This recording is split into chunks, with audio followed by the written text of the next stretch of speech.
La sociedad francesa a finales del siglo XVIII estaba dividida en dos estamentos principales: los privilegiados y los no privilegiados.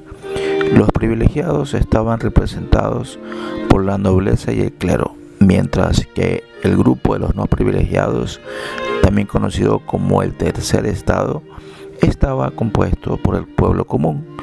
El poder político en ese momento estaba en manos de la monarquía absoluta y el rey Luis XVI era quien tenía el poder. En términos económicos, la agricultura era la actividad principal en el campo. Sin embargo, desde 1760 las cosechas habían sido malas, lo que resultó en escasez de alimentos y altos precios. A nivel internacional, la guerra entre Francia e Inglaterra, así como el apoyo de Francia a la independencia de Estados Unidos, generaron grandes gastos para la corte y una gran deuda externa. Esto llevó a la imposición de altos impuestos al pueblo que ya estaba empobrecido. En el ámbito social, económico y político surgió un grupo conocido como la burguesía, que eran compuestos por comerciantes, banqueros y profesionales. Aunque la burguesía tenía un importante poder económico, no tenía acceso al poder político, que estaba reservado exclusivamente por los nobles. La burguesía se unió al tercer estado y también pagaba impuestos. En el ámbito filosófico ideológico surgieron filósofos importantes como Voltaire, Rousseau, Diderot y Montesquieu. Estos filósofos promovieron conceptos como la libertad política, la fraternidad y la igualdad. Hablaron sobre los derechos de las personas y cuestionaron el estado monárquico feudal. Además, alertaron al pueblo sobre la necesidad de romper con el poder político de la monarquía, y la Declaración de los Derechos Humanos también fue precedida por algunas revueltas populares. En este contexto, se convocó a los Estados Generales en un intento del rey Luis XVI de resolver la crisis económica mediante nuevos impuestos. Los Estados Generales estaban compuestos por la nobleza, el clero y el tercer estado, representado por la burguesía. Sin embargo, surgió un desacuerdo sobre cómo se debía llevar a cabo la votación. La nobleza y el clero querían que la votación se hiciera por estamento, mientras que los representantes del pueblo pedían que fuera por persona para que ellos tuvieran mayoría. Ante el desacuerdo, los representantes del pueblo se autoproclamaron Asamblea Nacional y se comprometieron a redactar una constitución. La primera decisión de la Asamblea Nacional fue aprobar la Declaración de los Derechos del Hombre y del Ciudadano. La monarquía se opuso a la Asamblea y se cerró el lugar donde se reunían sus miembros. Como resultado, la Asamblea se trasladó a otro lugar y prometió no disolverse hasta que se redactara una nueva constitución para Francia. El rey Luis XVI concentró sus tropas alrededor de París y Versalles, mientras que la Asamblea Nacional se autodenominó Asamblea Nacional Constituyente. En ese contexto, el rey despidió a su ministro Necker y ordenó la reconstrucción del Ministerio de Finanzas. Esto fue interpretado por el pueblo como un golpe de estado de la realeza, lo que provocó una rebelión generalizada. La gente asaltó la prisión de la Bastilla, que era un símbolo del absolutismo monárquico.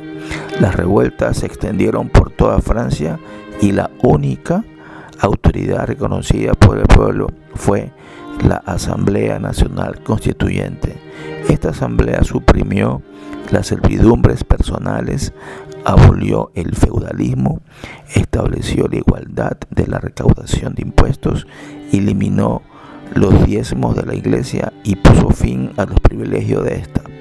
El 27 de agosto de 1789, la Asamblea proclamó la Declaración de los Derechos del Hombre y del Ciudadano, que establecía los principios de libertad, igualdad y fraternidad. Estos principios se convirtieron en las bases de la Constitución francesa, que fue aprobada en el año 1791. La Constitución estableció una forma de gobierno conocida como monarquía constitucional, donde el rey tenía un papel principalmente simbólico y compartía el poder con la Asamblea, que estaba compuesta por representantes del pueblo. El rey conservaba el poder de veto sobre las leyes aprobadas por la Asamblea y tenía la facultad de elegir a sus ministros. En la Francia de 1789, las condiciones de vida de las mujeres eran difíciles y su situación quedaba invisibilizada en la Declaración de los Derechos del Hombre y del Ciudadano, que se centraba principalmente en los derechos de los hombres. Las mujeres pobres pertenecían al tercer estado y trabajaban en diversos oficios para mantener a sus hogares. Muchas de ellas eran empleadas domésticas, tejedoras, costureras, y se dedicaban a labores humildes como ayudantes de albañilería, carga de bultos o comercios menores. Algunas mujeres recurrían a la caridad, se prostituían o incluso se veían obligadas a robar para sobrevivir. Sus ingresos eran menores en comparación con los hombres y tenían la responsabilidad de mantener el hogar y a los hijos, especialmente cuando sus maridos se habían marchado. Debido a su difícil situación económica y a la necesidad de alimentar a sus hijos, las mujeres también participaron activamente en las revueltas por el pan durante ese tiempo.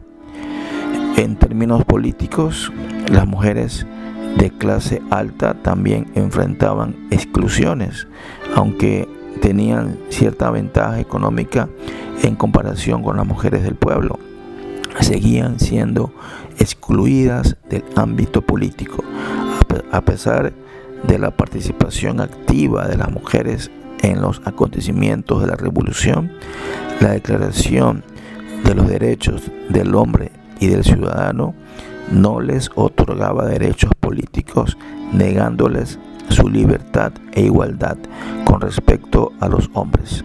Olympe de Gouges, una escritora y feminista francesa en la época, luchó por la igualdad de derechos entre hombres y mujeres y redactó la Declaración de los Derechos de la Mujer y la Ciudadanía en el año 1791, que planteaba la igualdad de género en términos de libertad, igualdad y derechos políticos, incluido el derecho al voto para las mujeres. Sin embargo, esta declaración nunca fue aprobada por la Asamblea Nacional Constituyente. La situación de las mujeres empeoró después de la Revolución con la promulgación del Código Napoleónico en 1804, que revocó los pocos derechos que se les habían otorgado durante la Revolución. El Código Napoleónico estableció al hogar como el espacio femenino por excelencia y limitó los derechos de propiedad e igualdad jurídica de las mujeres. Fue solo mucho tiempo después, pasados 2 siglos, que las mujeres lograron acceder a derechos iguales a los hombres.